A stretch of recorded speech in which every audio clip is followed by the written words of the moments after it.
This podcast provides a platform for our guests to express their own personal views and opinions. Some or all of these views and opinions may not be shared by Ben and/or Yoel. Welcome to the Too Dad to Quit podcast, the podcast where we highlight stories of dads on the other side of divorce to inspire and give strength to dads going through it. I'm Ben. And I'm Yoel. Welcome back to the Too Dad to Quit podcast. We are available on toodadtoquit.com. TikTok, Twitter, Facebook, Instagram. Please reach out to us. We do want to share your story. Please rate the podcast, share the podcast, comment on the podcast, because we want to get the message out to as many people as possible. This week, we are sitting down with Matthew P. Hoffman. He is the author of Kickass Couples. And we were actually had a bunch of people reach out to us and ask, how do we go about dating, second marriages, trying to get back into relationships after divorce. And, Matthew reached out to us at the right time. So we had him on. He's a couples coach. We tried to dive into relevant stories and people that were divorced or having troubles in their marriages. And he had a lot of great insights for us. And, he picked our brains and we kind of tried to turn the tables and pick his brain. So it was really a nice, engaging conversation. Yeah, exactly right, Ben. And Matthew was very articulate, like many of our guests, and he's taken the insights that he shared with us, just a portion of the insights we got to experience in the podcast. But he's got a book crammed with insights that he has to share to our audience. I particularly liked what he had to say when we talked about. I remember we talked about discussing, what one shares with a spouse, what one doesn't share. And these are types of questions that I find that my friends will ask me about and talk about. So I found that he really has a lot of wisdom and experience to share with our audience. And I'm very excited to host this show with Matthew. Yeah, and we also have a discount that we are going to be offering. So for anybody listening to the end, check in the comments. And we hope that you able to benefit from the book as much as we have. In this week's episode, we are sitting down with Matthew P. Hoffman. Matthew is from Greenville, South Carolina, and is a dad to 3 children, 25, 22, and 13. He has been married for 28 years and loves to cook, has a sourdough bread ministry, which we need to get into, wake surfing, mountain biking, hunting, and anything else you can think to do outdoors. Matthew is also a national speaker and the author of Kickass, The Kickass Husband, Winning at Life, Marriage, and Sex. As a fulfilled and successful husband, Matthew empowers men and women to overcome selfishness and unfulfillment, guiding them towards satisfaction and overflowing love in their relationships. In addition to being the founder of the Kickass Assessment, co-host of the Kickass Couples podcast, and CIO, Chief Inspiration Officer of Kickass Couples Nation, where he and his team teach imperfect couples how to deepen and strengthen their relationships. Matthew is also a regular expert contributor on relationships for NBC's Bloom, a syndicated health and wellness show. Follow his expert guidance and transform your marriage into a kick-ass one. So, welcome. Man, I hope I live up to half of that, Ben. Pretty impressive, Matthew. Yeah, Well, so go ahead. No, I was going to say, so being a kick-ass husband, I didn't claim that title. I had to earn it. And my wife told me I am. So I definitely will take it if she thinks I am. Nice. Yeah, doesn't get better than that. And your kids, kick-ass dad too? I think so. I was having a conversation with my oldest daughter this evening, and she has some wonderful things to say. And so I think that they still roll their eyes a lot. I still do a lot of those dad things, but that's part of the job description. But man, I sure strive to be that for them as well. Nice. I don't know how many dads are out waking on the water on the weekends. So that's pretty awesome. Yeah. So 28 years. So as a podcast focusing on people who have gone through divorce or thinking about it, I think Yoel and I can both say that, our marriages were pretty, majority of it for us was good. But, I don't want to pry too much, but I'm assuming over 28 years, you guys had your ups and downs. And as you said, Oh, it was work. yeah, no Um, doubt. Anything worthwhile is, and as you guys know, there's no magic bullet, right? Hey, I do this and I'm done. And I think that, so many people get married, and I'm in that category of you think it's just going to be great. You get married and you don't really know what to do. You kind of you blindly feel your way along, do what you think you're supposed to do until you hit a roadblock, either something you've done or your partner's done, and then you react, right? Very few people are proactive, I think, in their relationships. And I think that's really the key. And man, we've had ups and downs. I think the whole platform we have, Kickass Couples Nation, really came out because after 20 years of marriage, I say this in my book, and anytime anybody asks me, my wife and I looked at each other and we were in that no man's land of just maintaining. We're treading water. We weren't sinking, but we weren't going forward. And neither of us were happy. If you would have looked at us, you said, oh, wow, 3 kids, beautiful house, beautiful wife, good churches, good school. You would have outwardly thought, man, these people have it all. But both of us were not fulfilled. We weren't happy. We spent more time tearing each other down and building each other up, and we'd kind of lost that spark. And that's when we really set out on a journey to say, all right, we're in this and we got to make some changes. And I'd say about 5, 6 years ago, that's where we were. But we did, we didn't hit eject. We stayed committed and really battled through some things. And, we weren't declining or DOA, but I could say that we're thriving now and we're on a, positive trajectory that's headed up. and can I ask like what ages you are? What age that happened when you Sure. guys are So getting I to this would say time? 6, 7 years ago. So my wife and I are both 56. She's 3 days older than me. And I tell everybody that I married an older woman. I Nice. never let, I never miss an opportunity. I say she's a cougar, right? I'm her boy toy. I go there You all look the great though, time. She's like, Matthew. I really mean it. I mean, you really not that that's an old age, but like you really look great. So oh, thank you. yeah, I could Well, see that you. I try to work hard, and Yeah. we both do. And it's I want my grandkids to say, "I can't catch Grandpa; he's too fast." Nice. I'm so that's why I'm out. And by the way, the guy that taught me, you talked about wake surfing in my intro. The guy that taught me was 73 when he taught me, and Wow. this was 7, 8 years ago, and he's still out there doing it. And so it's one of those low impact sports, though, guys. You're going 10 miles an hour. You fall, it's just like falling off the back of the boat. So it's not too crazy, but it is a lot of fun, and I get to do it with my kids and hopefully my grandkids one day.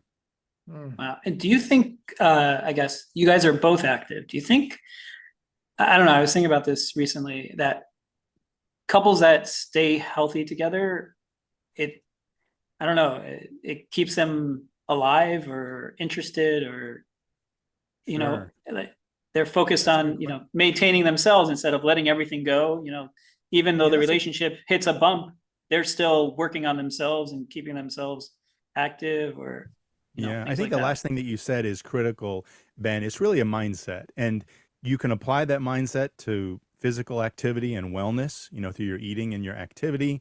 But mentally, how do you think? I think my wife and I both have a growth mindset. We don't think we know it all. We know we've got a lot to learn, and we're really invested in making ourselves as good as we can be. That looks very different. I'm a bigger guy. I'm 6 feet, 200 pounds, and I'm lifting big weights in the gym. And not because I'm trying. I don't have a false image of what I need to be, but I know that men and women lose muscle as you get older, and I'm like I want to get as much as I can and stay in great shape. So we work on each other. We're committed. We have the mindset of commitment to improvement, and kind of a healthy discontent of the status quo. And when we talk about physicality, it wasn't always that way for my wife. My wife is a very left brain person, more so than me. I'm probably more the creative person who's always never met an idea he didn't like. And so my wife would say, I don't have time to exercise because I have all these other needs. And I'd say, you can do it. You said you just don't prioritize to do it. And that was a little riff we had to work through. And I said, listen, I don't care. I love you no matter what, but I want you to be healthy. I want you to be alongside me. I want to be active with you. We do a lot of physically active things together. We ruck with weighted backpacks. We go for 12-mile hikes. with those weights on our back. We hike together, we go shooting together, we're on the water together, we paddleboard, so it's the mindset that keeps us in our desire to healthy, and we both want to be around and be active. So I think if you had one partner who's like, it's working out, it's not my thing, and I don't really care to do it, and you had one who's like, hey, I've got to be at the gym 3 or 4 days a week. It doesn't have to be the same thing, but I think it could certainly be a point of conflict if one is committed to a healthy lifestyle and one is not. I have a question about that, but I kind of want, for our audience sake, take a step back. And you kind of touched upon this, just to, what was the genesis of, writing I think you got into this, you said that you hit a sort of a bump in the road at one point, or like 6 or 7 years ago. What spurred on, this direction you've taken in terms of writing the books and getting into the motivation for couples and all the work that you do? What sort of got that started? What was the impetus behind it? I think the impetus is my wife and I were getting in arguments and fights, and we weren't really loving each other. And we both said, this doesn't feel good. I'm not happy. Right. And, when your partner comes to you and goes, I'm not happy. And we kind of said, and, she said that to me, and I said, well, I'm not happy either. Right. So, you have a choice. You can stay committed and say, we took these vows and we're going to work through it. And, we think back to the good times, like, what are the best times when we had the most fun, and why were they, and how were we there? And it was really, the whole thing I teach, and I think really most issues can be solved, is prioritization. Most problems, if you take out infidelity, right, or abuse, okay, those are tough things, and those are, you have to work through those if you can. But if you put those two issues aside, I think any issue in a relationship can be solved with correct prioritization. I'll say this out loud, and my wife would say the same thing. She is my number one human relationship. Nobody comes in front of her. Not my kids, not my family, not my community, not, no one, not my church. No one comes before her, right? And she knows that, and she doesn't just know it because I demonstrate it in the way I love, I communicate, I'm committed. I'm constantly looking for ways that I can make her life better. And my favorite question is, what more can I do? Right. And it doesn't mean be a doormat and get run over and kill yourself for your spouse. You talked about that a little bit earlier. Self-care is huge because, it's the old oxygen mask thing, right? They say, put your mask on first because you can't help somebody else if you're not thriving yourself. And that's true. If you're miserable and unhappy and you're struggling with things in life, you got to kind of get your own house in order if you want to be effective in a committed relationship. Those things can happen at the same time. Your partner can be part of that process, but a lot of couples struggle because there's unresolved issues from their past, how they were or were not shown love growing up. What did love look? One of the questions we ask in our podcast is, what did love look like for you growing up? What did you see modeled by your parents or grandparents or uncles, aunts, whoever raised you? What did love look like? What did you see? And how did that feel to you? In cases of abuse, if people haven't handled that abuse, one of our couples handled it and talked about it openly. And he said, I credit my wife with saving my life because she helped me deal with this and get it out in the open so I wasn't ashamed of it any longer, and so I could fully love somebody going forward. I mean, we were all crying, right? It was beautiful. And so I really think that a lot of couples don't deal with things that they've brought to the relationship. They're not proactive about it, or if they're aware of them, they choose not to address them because it's tough work. Now you spoke about age. Have you seen a difference between, the couples that get married at a very, young age versus those who get married a little later in life? Have you seen any sort of trends one way or the other in terms of the stability of the relationships, or it's kind of all across the board, doesn't really make a difference from your experience in terms of age of the relationship or the marriage starting, I should say? It's interesting that you say that, because there have been couples we've interviewed. There were 3 couples who I think were all 18 and 19 when they got married. One of them has been married for 62 years, the greatest generation, right? World War II, right? Another one had been married 10 or 15 years. Another one had been married 30 years. They were just a year younger than us, but they got married super young, and they're strong. Not that they didn't face issues. And I've seen people that are on their second marriage who said, you know what? we had horrible first marriages, and we learned what we didn't want and what we couldn't take, and we vowed not to make those mistakes again. They learned, right, from what did or didn't work, and they built that going forward. So I think it really comes down to commitment. The most important quality of any relationship is, are you committed? This is my journey for life, no matter what. That's kind of a scary thing, right? I'm going to do this one thing for my whole life. What else would you say that about? Some people may say that about religious beliefs, but that's a huge commitment. And for a young person to say at 18 or 19, yeah, I'm going to be with you for the next 70 years and no one else ever. That can be pretty daunting. Yeah. One of our previous guests, he said that you should strive to have your second marriage in your first marriage. Do you feel like that's what you guys did? I don't know about that. I think that fortunately, we didn't get to the point where we were DOA. Like, in other words, there was something catastrophic. There was no infidelity. There was no cheating. There was no abuse. So I think that's a really hard point to come back from. Some of the couples we've interviewed said, hey, if there was any infidelity, I'm out of here. I wouldn't come back. I wouldn't continue. And some people felt very black and white about that. But I think that we're living our best. I never thought my marriage could be as good as it is right now. Never thought. It's better now than when I got married, or what I thought it could be when I got married, because we've gone deeper. We've done the work.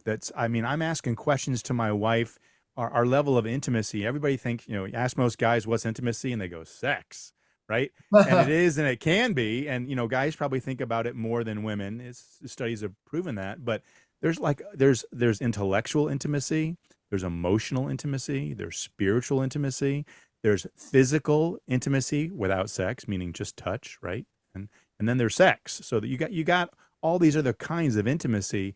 And I think my wife and I have done a great job of exploring them, so that when we do end up in those intimate situations, they're incredible because we're connected emotionally and spiritually. We pray together.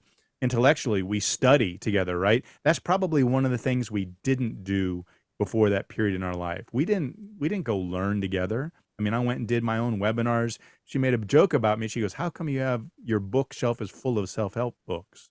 Haven't you figured it out yet, right? What you're supposed to do. And I'm a learning junkie, right? I said, hey, I'm going to read all this stuff and listen to all this stuff now that we have podcasts, because if I pick up one thing that can make me better, or I can apply, and I'm a Heinz 57 guy. I got little pieces of so many philosophies and books, and I could talk to you about a lot of them, because I go, wow, that resonates with me. I have a morning routine, right? And there's a lot of things, half a dozen things I do in that routine that make me the most effective husband and dad I can be. And if I didn't do them, I don't think I'd be as good as I am. Can I ask you about that morning routine? Because I've got one as well, but I'm curious what yours entails.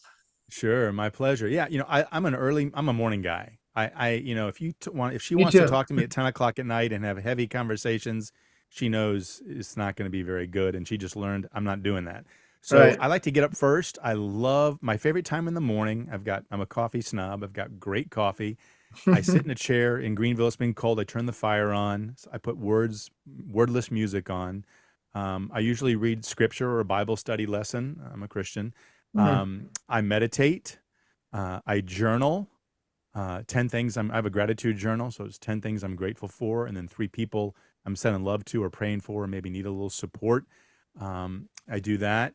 And I do breathing exercises, and I have prayer. And it's a way for me to connect to my source and get my mind ready. I liken it to a morning spiritual meal, right? Because if I'm fed spiritually, I think I show up best in everything else that comes at me for the day. But if I'm not, I'm a little more reactive, and I don't think as productive, because I haven't grounded my thought spiritually and selflessly before. And do you work now solely on the Kickass Nation? I do. I'm a recovering restaurateur and real estate developer. So just got out of my last real estate project a few months ago, end of this year actually, and my sickness of restaurateur is benign right now. It's sleeping. My wife hope it stays that way. So my full time is dedicated to the podcast, to Kickass Couples Nation. It's definitely a new career. It's about 2 years old for me, and Amazing. but I get the most juiced by it, and I love if I can help somebody. I think everybody has the ability innately to have what my wife and I have, no doubt, and it's just they don't know how, and they don't know how to prioritize, and maybe they're stuck, or they, it's not rocket science, but it does require dedication and work. And so I'm fully committed to trying to help couples and individuals. Some individuals come to me and say, my husband won't come. Or hey, he's gonna come because he won't do therapy, but he'll do coaching. And other couples come together as a couple. So I get, both series of them. And does your wife do this also full time, or she's doing something else? I got my wife to agree to be the co-host on the podcast because it's the Kick-Ass Couples podcast. And she did a live 2-day workshop. I work with a fantastic company. A little shout out to Rory Vaden and Brand Builders Group. They help people develop their personal brands, and I'm definitely I think I've heard the name. I think I've come across that name. Yeah, great I'm company. aware, yeah. A lot of respect for him and what they do. And I did a 2-day in-person intensive on the podcast, and my wife goes, "That's not your gift. I'm not a speaker, and I can speak, but I got to be prepared." And I said, "Listen, if you'll come to this 2-day workshop with me in this intensive, if after the end of those 2 days you feel like this isn't clear to me and I don't want to do this, I'll accept it." And she came to that, and afterwards we basically came out of those 2 days with a blueprint for our podcast. And she said, "Hey, I can see this." So she only does that, and she and I do a fun segment every week. It's called TGWM. Comes out on Mondays on all of our social media. Thank God we're married.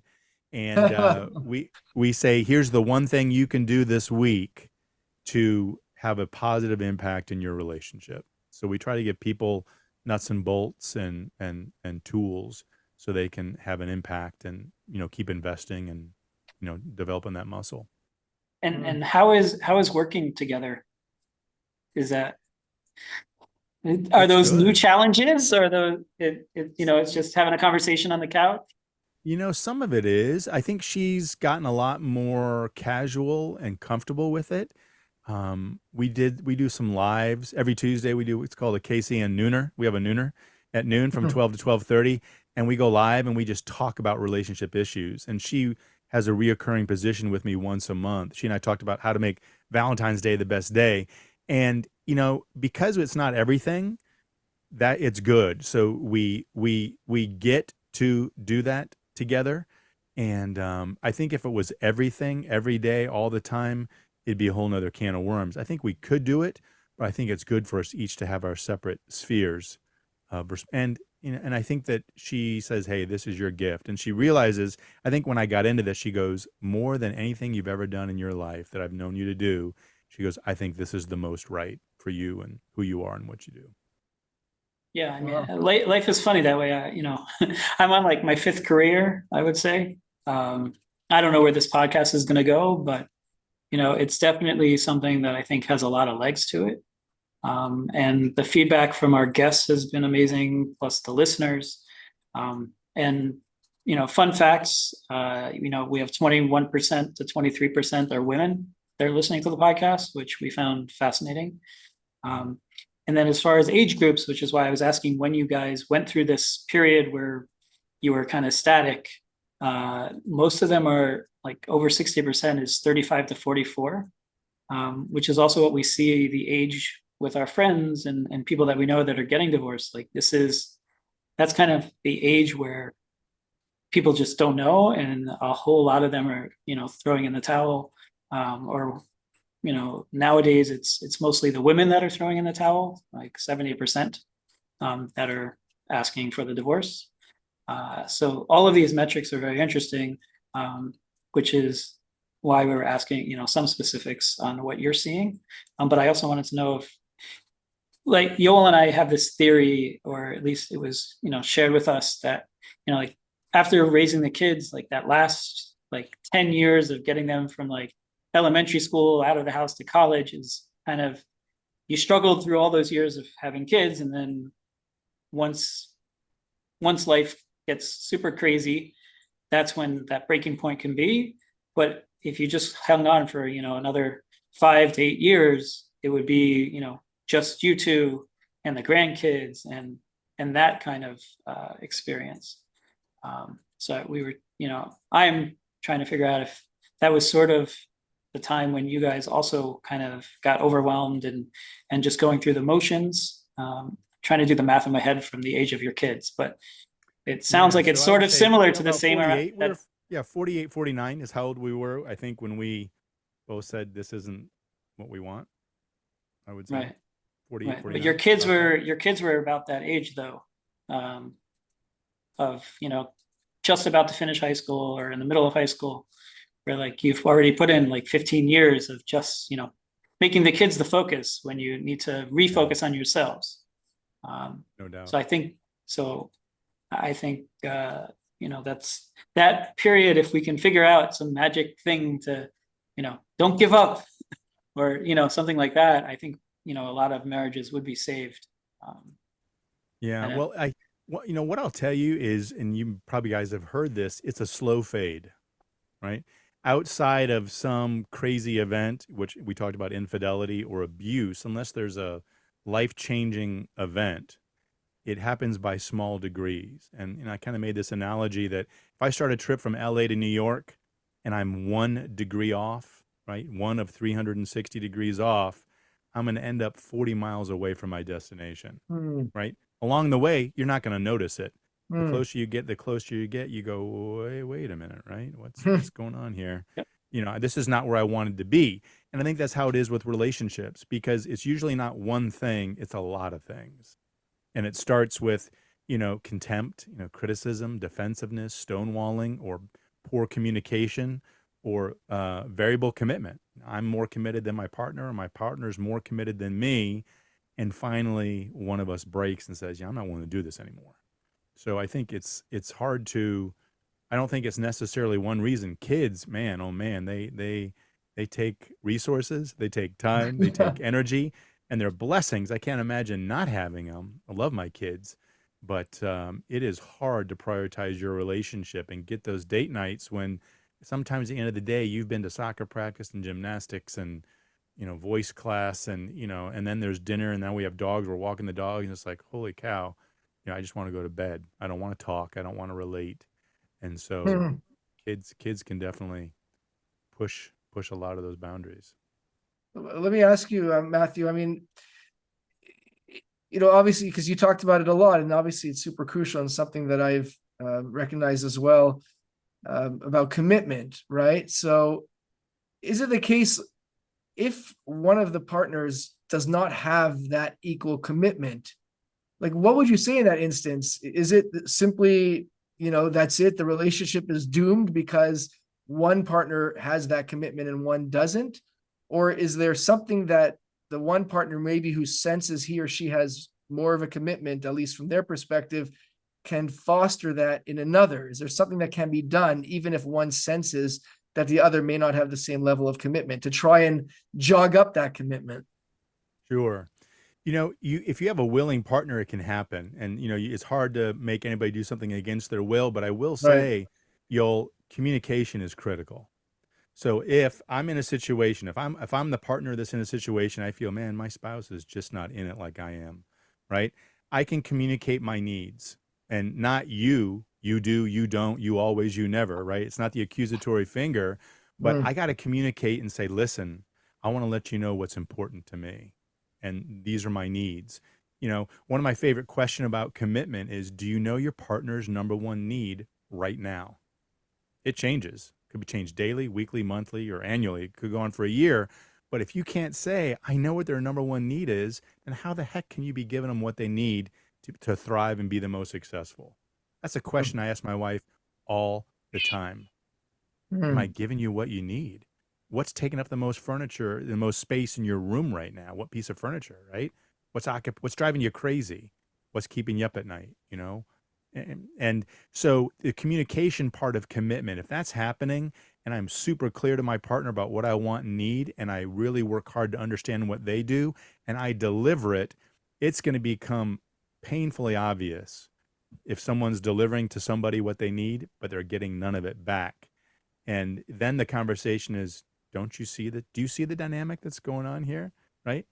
This is what I see. What do you see? And then you have a choice to make, right? I think that if somebody feels loved and heard and understood and valued, that's a great feeling, right? I don't know about you guys, but my wife just spoiled the bejesus out of me on Valentine's Day. It's her favorite holiday of the year. Mhm. And there was no question I'm treasured, valued, loved, and respected. She did so much stuff that was incredible, right? And not just things. I mean, words, love notes, acts of service, you name it. So selfless. I don't know about you, but it's hard to let go of that, right? So if someone said to me, if you want to keep that, this is what needs to happen, right? Then that is a choice. And they can say, man, I'm hitting the eject button. It's too hard. I'm out of here. And then when I'm working with one partner, one spouse, I say, listen, you can't work on them. You can communicate to them effectively and lovingly, unconditionally. You can work on you, but they're going to see the changes in you when you start to up your commitment and you're communicating better and the conflicts have gotten less and they feel loved, understood, and poured into. They can't help but go, wow, this feels incredible. And what's the change? And then, well, let me tell you what I've changed, what I'm trying to do. I would love for you to think about doing some of these things for me. And then if the partner says, well, I don't think I can do that, or I'll try, or how do I do it, right?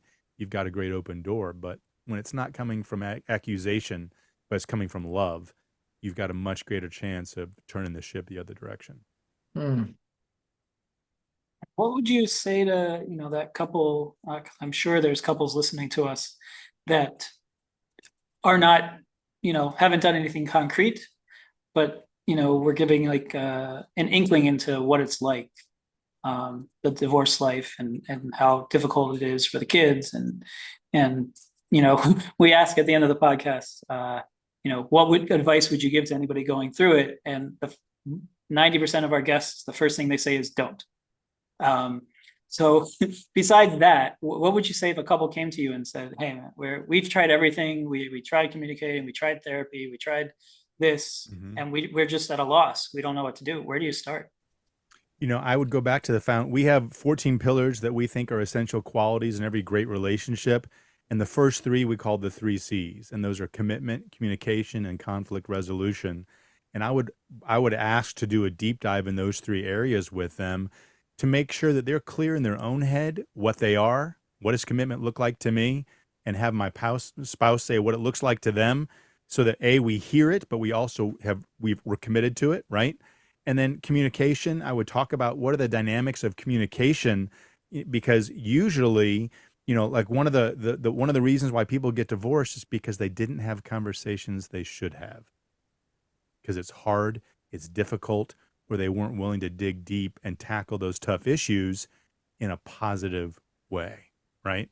And or things have built up for a long time, and you blurt out something about the color of the curtain she just bought. It has nothing to do with the color of the curtain she bought. That's just you're frustrated and dissatisfied and angry, and you don't know how to express it. And then the last is, conflicts. 2/3, guys, of all relationship conflicts are unsolvable. That means they're perpetual. You can't solve them. So you go, holy cow, that's a lot. So what do we do with those 2/3? And my answer is you seek understanding. Why?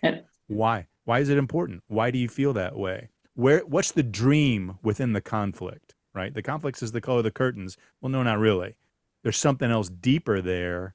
Well, I've never been respected. My dad didn't respect me. My mom, my siblings, my previous partner, my, spouse didn't. And I don't think you are either. And I'm not going to stand for that. Ooh, okay.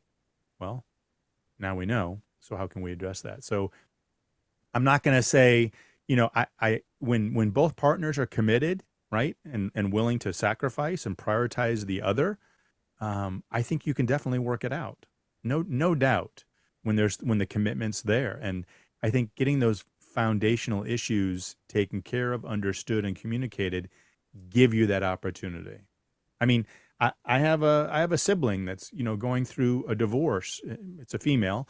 And I've talked to the husband, And I don't understand him, because if my wife, if I was in a situation and they've been married, 30 some odd years, if my wife said, you know what, I've changed, I've grown, you haven't, this isn't working, I would say, holy cow, I don't want to lose you.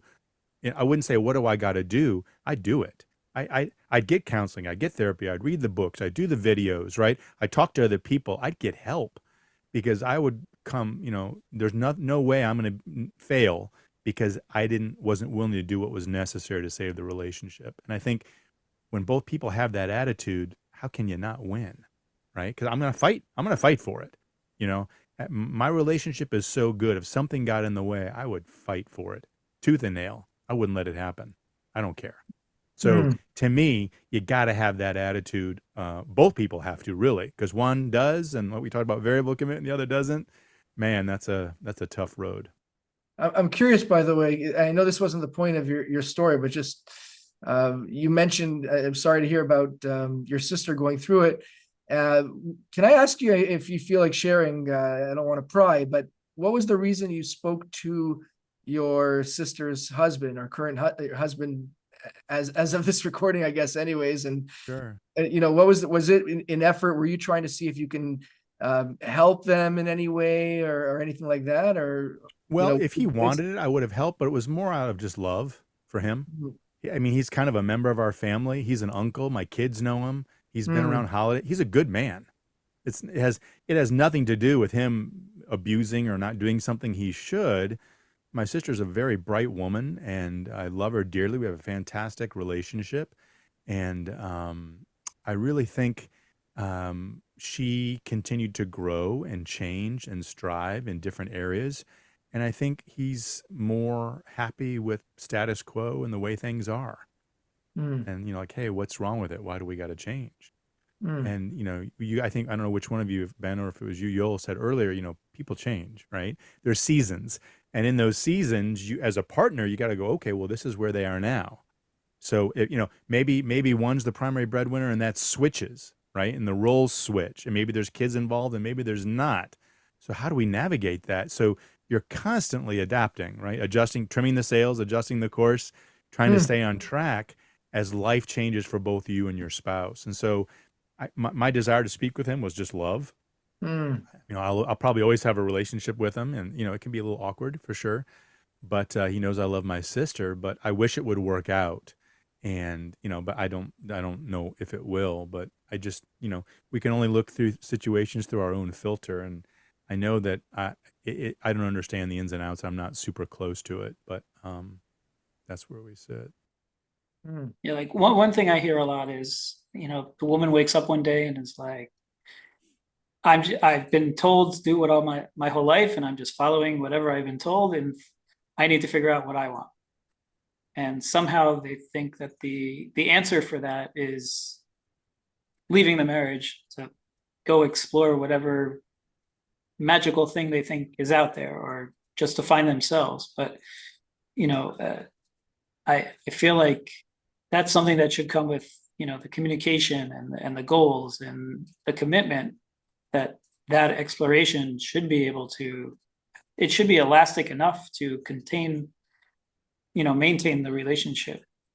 Is that something you find with your couples that come to you? Yeah, I do. I mean, there's been a lot of changes. Sometimes there's sickness or illness, or one partner got really, life threatening, change of jobs and careers. One retired, one's not. One can't work, so the other has to work. I've seen just a lot of different circumstances like that. But I think you're totally right in your assumption, Ben. You said the relationship. Now, if there's enough commitment, right? If the commitment is there, and then it can be incredibly elastic, right? When I talk about commitment, I think about the analogy of commitment being a net under a trapeze, right? If you're a trapeze artist and there's no net, how crazy are you going to get in your tricks? You're going to be like, I'm grabbing that bar and I'm staying tight, right?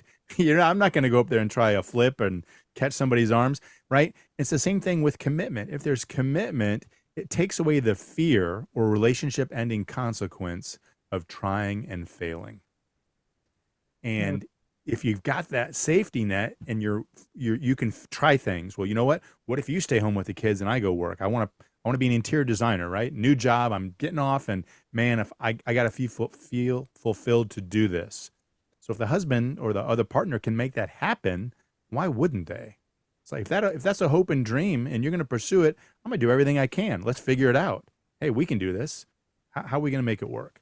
So I think that you would like to think that if the commitment is deep and present, the relationship should be elastic enough to allow for hopes and dreams. And man, that idea right there in and of itself is both partners should allow, encourage, and elicit the other one to fulfill their hopes and dreams. And do you know? I mean, do you know what your partner's hopes and dreams are?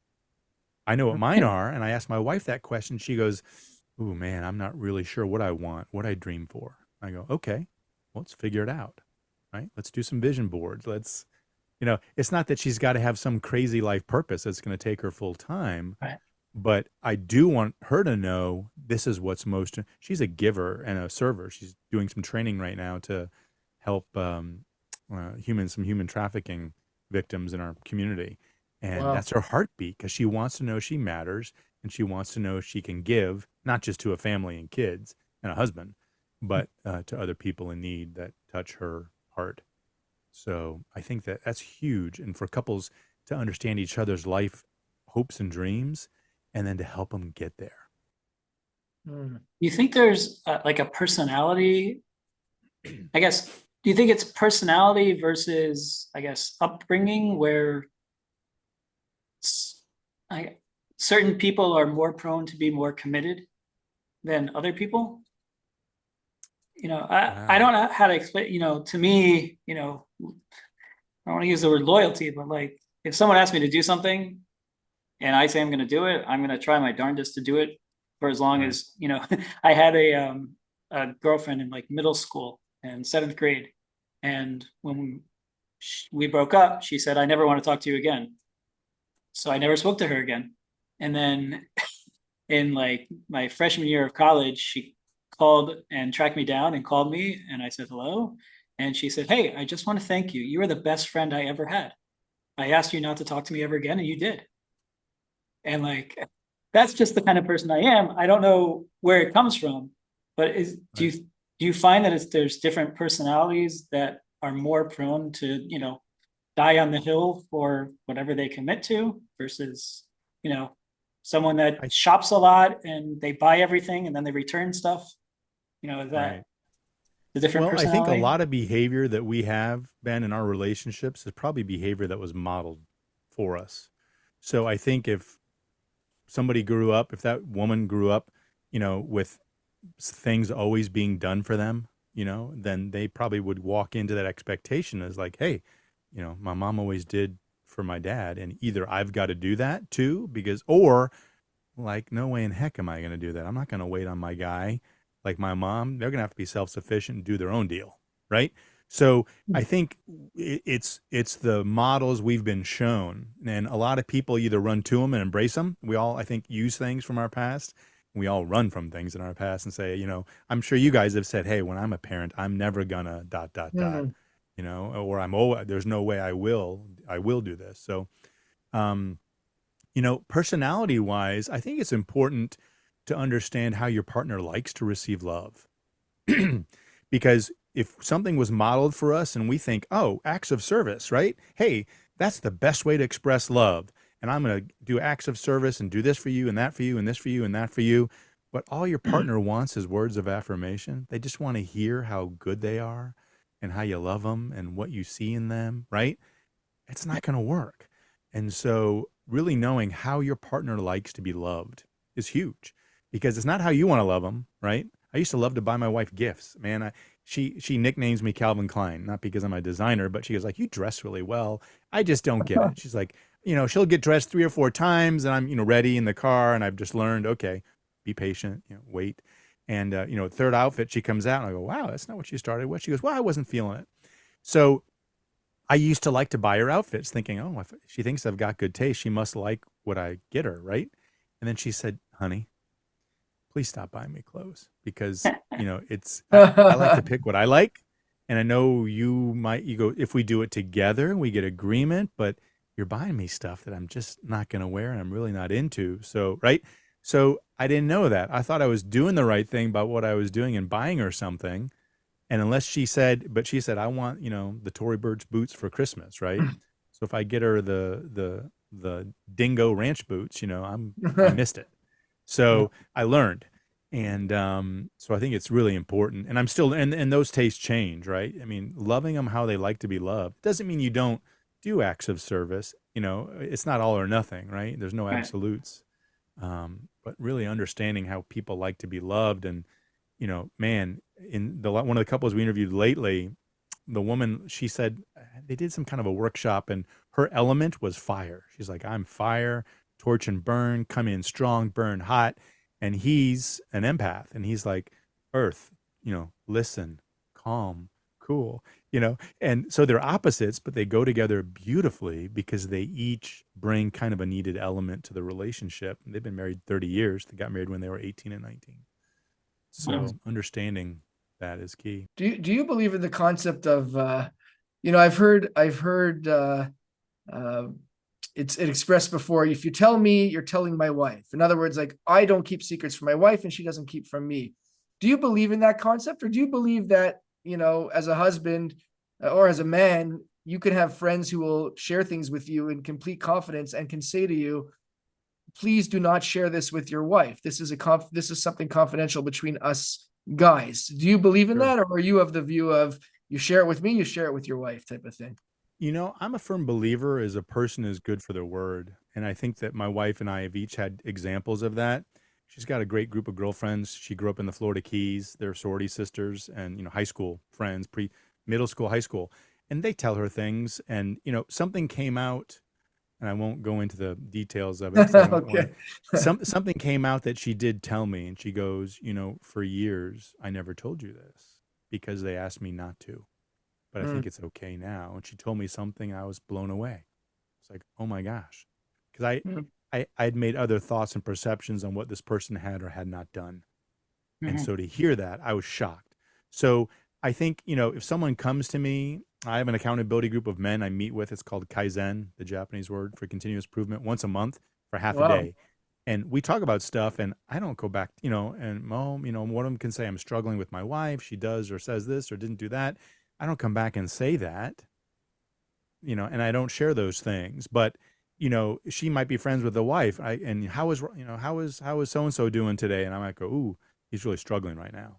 And she goes, oh, but that's kind of it. So I don't think that's a question of integrity. When someone says to you, now, I've always told my kids or close friends, like my daughter told me that someone was contemplating suicide.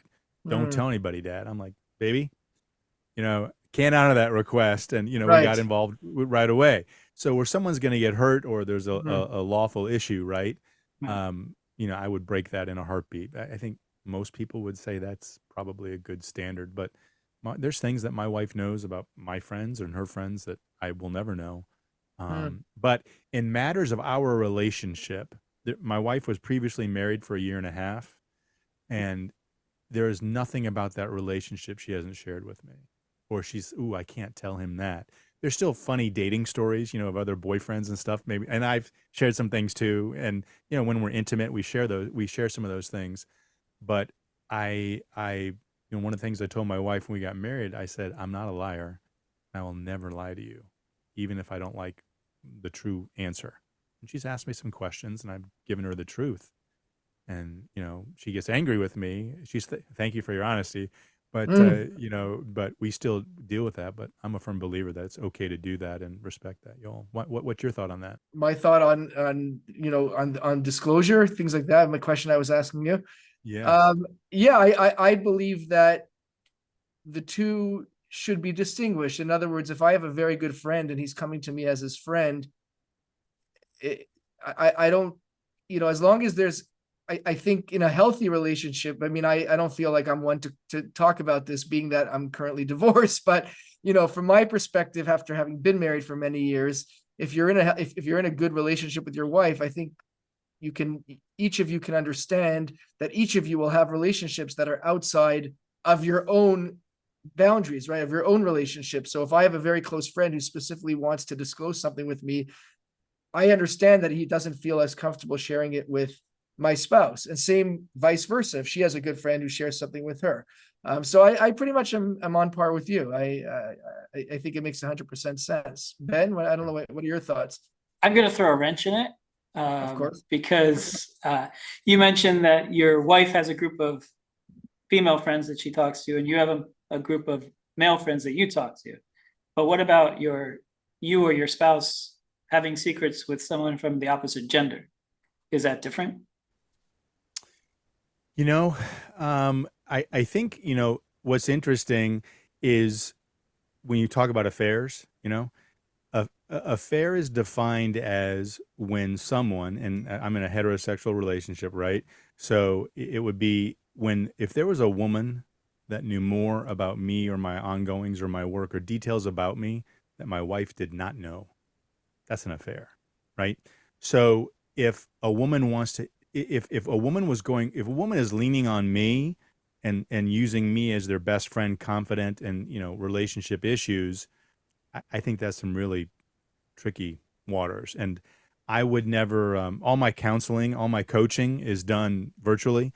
I would never I would coach a woman on Zoom. It's recorded and it's available, and I mean they would know that, and it's available to them, to no one else. But I would never put myself in that situation where I'm given discreet and sensitive information about a female's relationship status, because even if they were a good friend of mine, I would say, hey, you know what, it's not my role, and not that I don't want them to. I would connect them with someone that could help them and serve that, because I respect my wife enough that I don't want to do anything knowingly or unknowingly that's going to put myself in a compromising situation that I couldn't be totally upfront with her on, and she'd be totally in support of.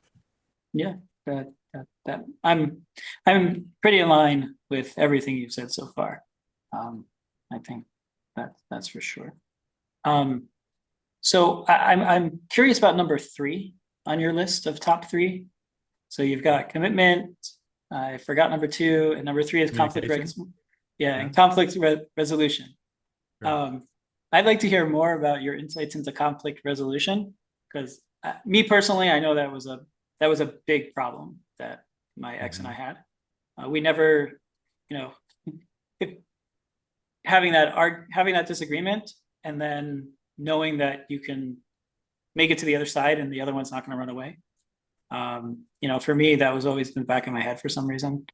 Even though I felt fully committed, and I thought we were fully committed, but it's still that little bit of scare and hesitant that, like, if I would say something, it would just be too much. And what usually happened was one of us would just give in. For me, I just wanted her to be happy, and I thought she wanted me to be happy. So, that's a way to end that conversation, is, all right, we'll do it your way. But, I think if we learned how to talk through all the way through, and I even see, now with my daughter, she kind of does the same thing, and whatever, or I'm done talking, or I don't want to talk about it, or just shuts down. So I would love to hear what you have to say about conflict resolution, because that's a big one. It is. And, conflict resolution is really, I mentioned earlier, is about finding understanding. And I'll go through a couple concepts. There's a few things you said I think are real great points and important to address. And the first is finding understanding. You heard me say earlier, what's the dream within the conflict, right?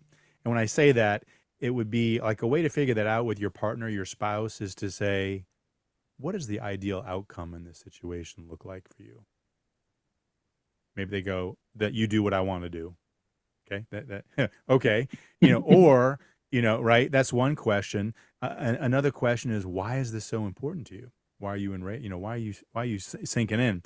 One of the couples we interviewed, they have a phrase, and they would say, when they were digging in and the claws were coming out and people were getting prepared for an argument, one would say to the other, they say, is this worth dying on the mountain for? Is it so important for you to be right that you want to die in the freezing cold on the mountain instead of coming into the warmth of the tent with us together? And in marriage and relationships, you both know, you've been in them and are in them, and you have them with your kids, not just romantic, is that compromise is huge, and it's the willingness to set self aside. Because before you're married, it's I and you, right? When you get married, it's us. And so every decision has to really be filtered through the lens of, is it good for us? Both of us, our relationship, our family. And if it is, then whoever is feeling they've got to have it their way has to say, you know what? If it's better for us, I back up. I'll let it go. Because if, the whole when you get married, you throw out the win-lose thinking. It's not, I'm going to dig in, I'm going to win the day. We're doing my way, so I won. That's horrible, because if there's a winner, there's always a loser. And I think when arguments are structured or heading towards that win-lose mentality, nobody is going to win. Because if it's win-lose, it's bad, right? There's win-win or no deal. Compromise, come back to it later. And then, you know what, if it's so intense and we can't find that third alternative, as a coach, I say go to a third player, right?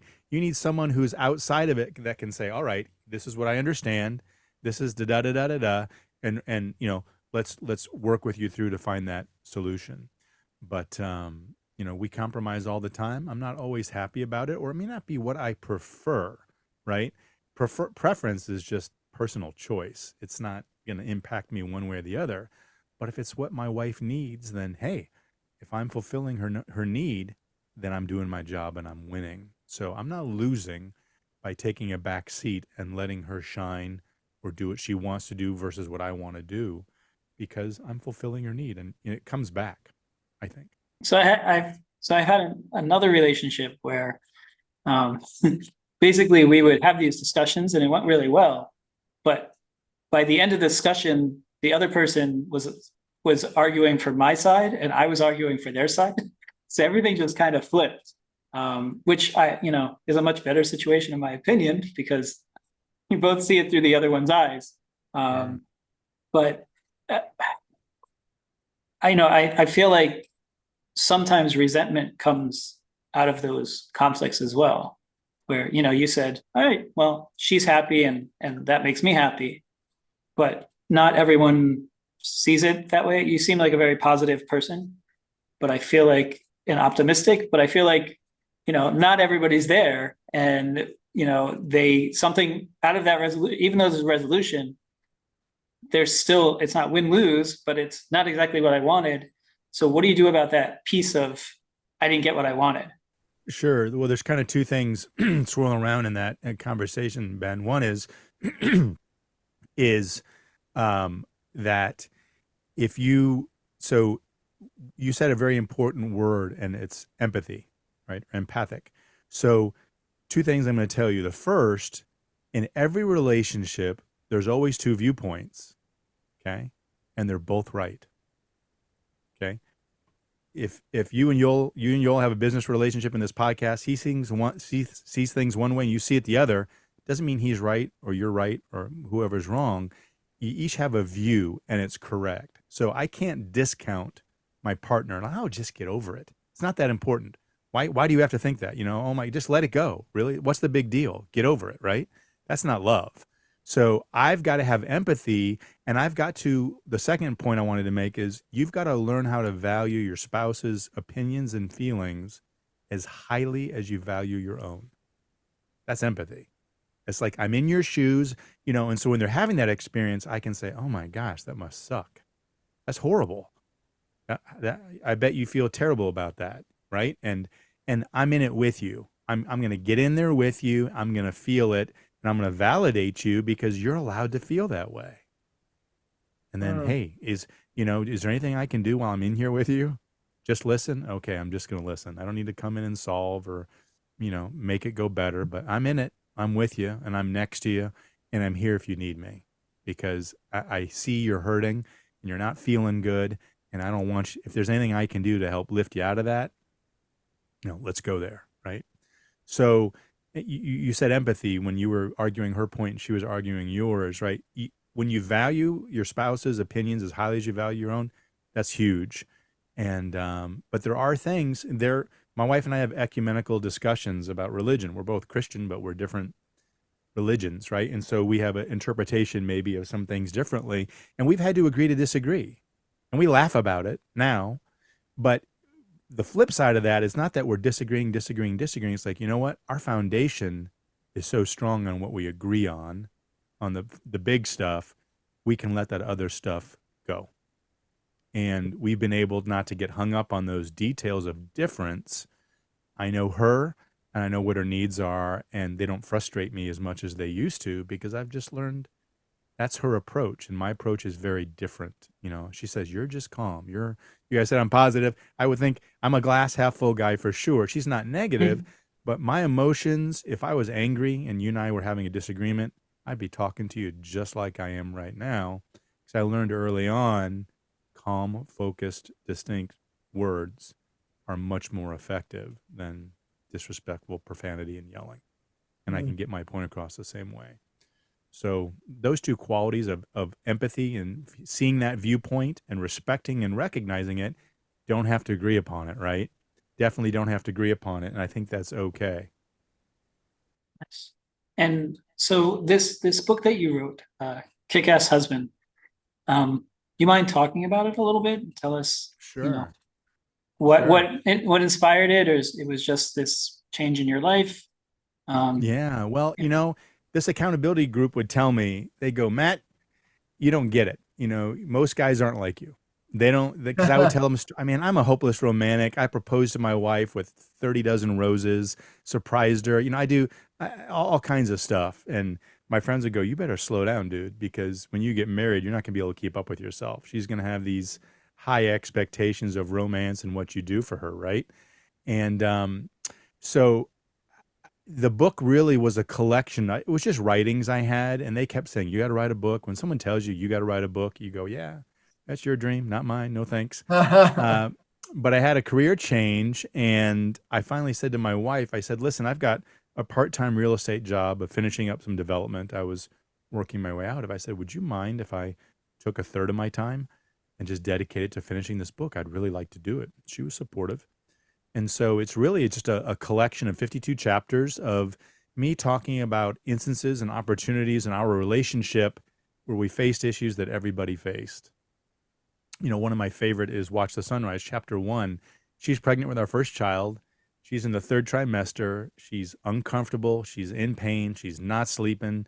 She's not feeling attractive. And she's pretty angry about everything, right? And I am, I don't know what to do. She's got the baby and I'm just, trying to do everything I can. But man, we were not well connected. We weren't intimate. We weren't close. And so I made some muffins and coffee, woke up early in the morning, went to a place where the water line is and the sun rises over the water, put the music on. We watched the sunrise. We had, we talked and said, hey, how exciting is this? We're going to have a child. And these are the two names. We didn't know if it was a boy or girl. We were going to open the gift when it came. And so we kind of reconnected and established intimacy with each other. And so that's the first chapter. And then my co-author, Chris Cambis, is a licensed marriage therapist. And he kind of breaks it down and goes, okay, here's what was going on, contempt and concern. And he says, this is what was happening. And this is how Matthew rectified it. This is what his wife did. So he kind of does the play-by-play in a really short summary so people can see the patterns of do's and don'ts and how to handle those situations in their own relationship.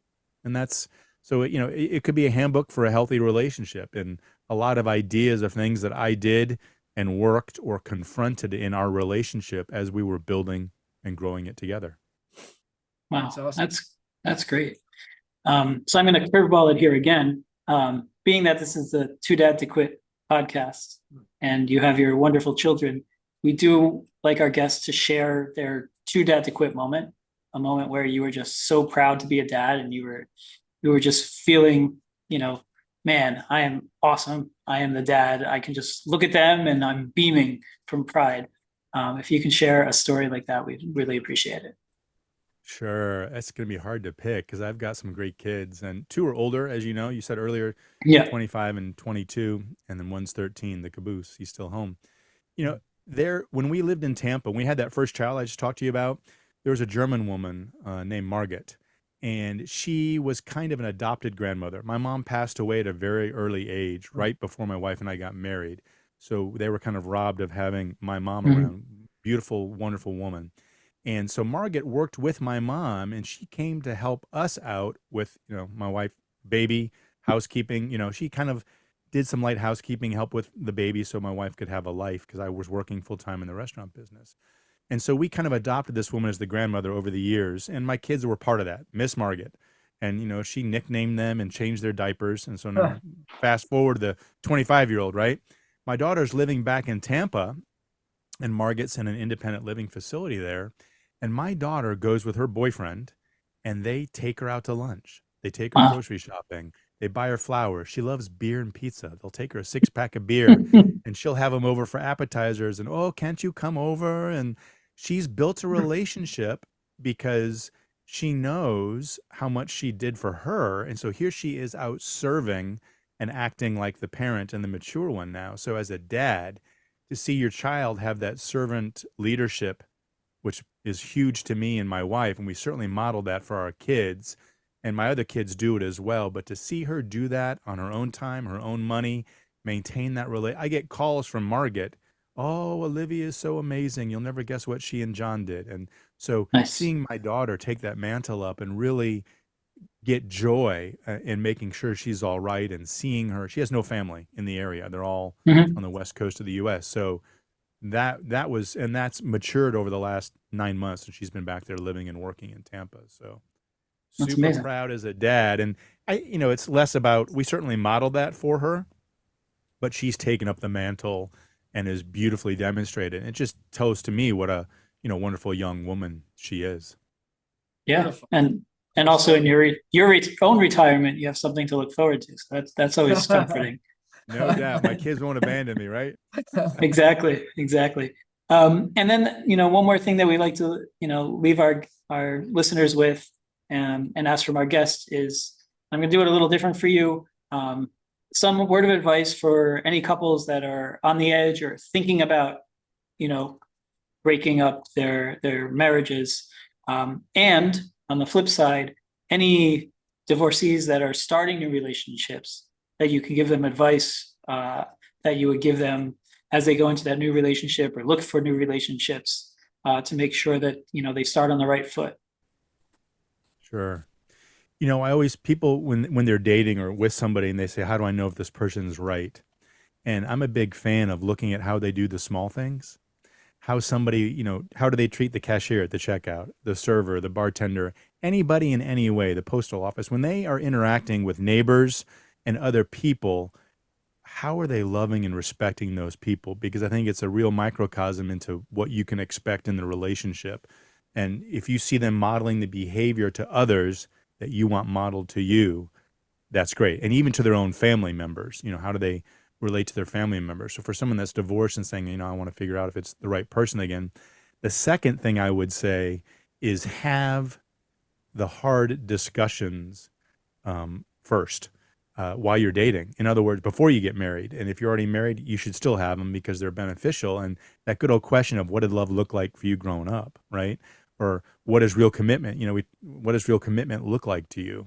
What does that mean the person does? If they're committed, asking those questions about their history, because if you understand their history and where they came from, you can get a really good sense of how they're going to show up in your relationship.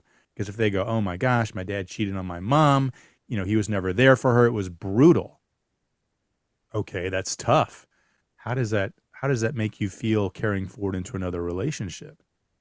How do you, what does it take for you to feel trust and to feel trusted, right? If they had trust issues growing up and they haven't dealt with them, you don't want those issues to come up when you said I do and tied the knot. You kind of want to talk about it beforehand. So the more questions you can ask to engage them about their history and really understanding, and it's not to place blame, but it's to understand, because those are the things that are coming with them into your relationship, whether you like it or not. And if you're comfortable with it and you've talked about it, then you've crossed a lot of that difficult, those rough waters early. Nice. Thank you. So we would really like to thank you for joining us today. Before we let you go, I do want to remind everybody that this is a Too Dad to Quit podcast. We're available at toodadtoquit.com. on Facebook, Instagram, Twitter, TikTok. Don't be shy. We want to share your story. Please reach out. And thank you for listening. Thank you for listening to the Too Dad to Quit podcast. Available at toodadtoquit.com.